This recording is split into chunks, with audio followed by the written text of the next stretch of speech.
Romane Boringer a repris le chemin des planches. Au Théâtre de l'Union à Limoges, elle interprète à nouveau L'Occupation, un texte d'Annie Ernaux, mis en scène par Pierre Pradinas, que la comédienne joue depuis 2018. C'est une femme de 47 ans qui a quitté un homme et qui, lorsqu'elle apprend que cet homme-là a une nouvelle relation, va sombrer dans un espèce de gouffre de jalousie alors qu'elle l'avait quitté, et va entreprendre un voyage intérieur, sentimental, épidermique, obsessionnel, un voyage dans la jalousie. C'est le récit d'une obsession. Mon premier geste en m'éveillant était de saisir son sexe dressé par le sommeil et de rester ainsi, comme agrippé à une branche. Je pensais, tant Dieu tient cela, je ne suis pas perdue dans le monde. Si je réfléchis aujourd'hui à ce que cette phrase signifiait, il me semble que je voulais dire qu'il n'y avait rien d'autre à souhaiter que cela. Avoir la main refermée sur le sexe de cet homme. Il est maintenant dans le lit d'une autre femme, peut-être fait-elle le même geste, de tendre la main et de saisir le sexe. Pendant des mois, j'ai vu cette main, et j'avais l'impression que c'était la mienne. C'est pourtant moi qui avais quitté W quelques mois auparavant, après une relation de 6 ans. Autant par lassitude que par incapacité à échanger ma liberté, regagnée après 18 ans de mariage, pour une vie commune qu'il désirait ardemment depuis le début. On continuait de se téléphoner, on se revoyait de temps en temps. Il m'a appelé un soir, il m'annonçait qu'il déménageait de son studio. Il allait vivre avec une femme.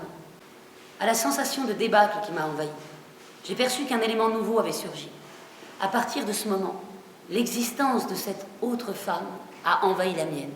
Le portrait de cette femme est pas loin de celui de Romane, même si elle n'est pas comme... enfin, c'est pas la même personne, mais tout à coup, je me suis dit, voilà, c'est l'occasion de faire quelque chose ensemble. Voilà.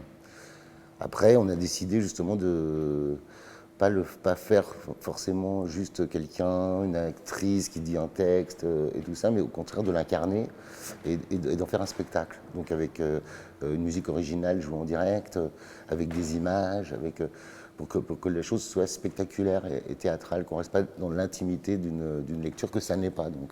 En même temps, cette présence ininterrompue me faisait vivre intensément. Elle provoquait des mouvements intérieurs que je n'avais jamais connus.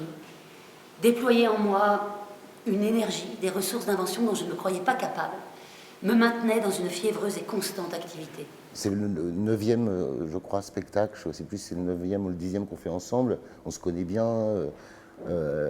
Moi, j'ai envie qu'elle soit étonnée quand je lui propose quelque chose.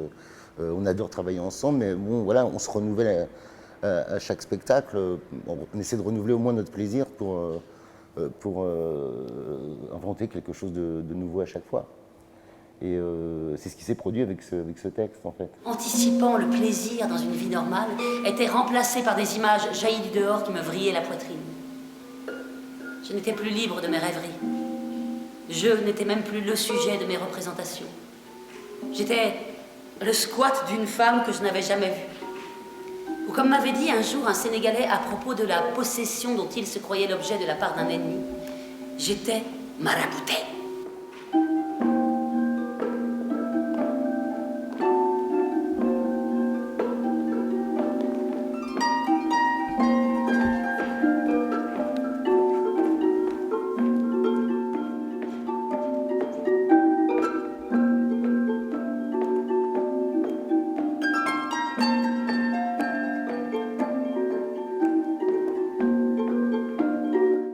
Pierre Pradinas, avec qui j'ai fait beaucoup de spectacles, m'a proposé ce texte à un moment donné, à un moment où ce texte, effectivement, m'a accompagné et délivré d'un grand chagrin, d'amour, évidemment.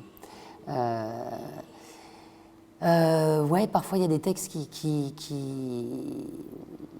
Enfin, c'est de toute façon la chose des grands auteurs, c'est de mettre des mots sur ce que nous, qui n'avons pas la plume, ressentons tous les jours, partout. C'est ça ma chance d'être comédienne, c'est de pouvoir, ouais, de pouvoir connaître, rencontrer des textes qui font de moi après une personne plus armée quelque part. Les textes, c'est comme c'est des pensées qui nous accompagnent, c'est des mots qui restent, c'est des carapaces, Donc j'ai eu effectivement, quand j'ai commencé à travailler le texte de l'Occupation avec Pierre, j'ai eu une espèce de fusion absolue avec et la langue d'Annie Ernaux, et sa pensée, et son âme, et son cœur, et son humanité, et sa drôlerie, et sa cruauté. J'ai épousé vraiment le texte à un moment où il est rentré dans ma peau, quoi, vraiment. Et c'est un spectacle qu'on tourne maintenant depuis 3 ans, et à chaque fois que je monte sur scène, je pense à ma mission qui est restituer toute la beauté, la puissance, l'intelligence de cette femme. C'est ma mission à moi d'interprète de partager ça avec les gens et de dire regardez comme cette femme écrit magnifiquement nos tourments. Pétrifié. À l'époque où je virevoltais devant lui, seul comptait le rythme de la musique et la voix âpre de Gloria Gaynor que je ressentais comme la victoire de l'amour contre le temps. Dans le supermarché où je l'entendais entre 2 annonces publicitaires, le leitmotiv de la chanteuse prenait un sens nouveau, désespéré. Moi aussi, il le faudrait. I will survive.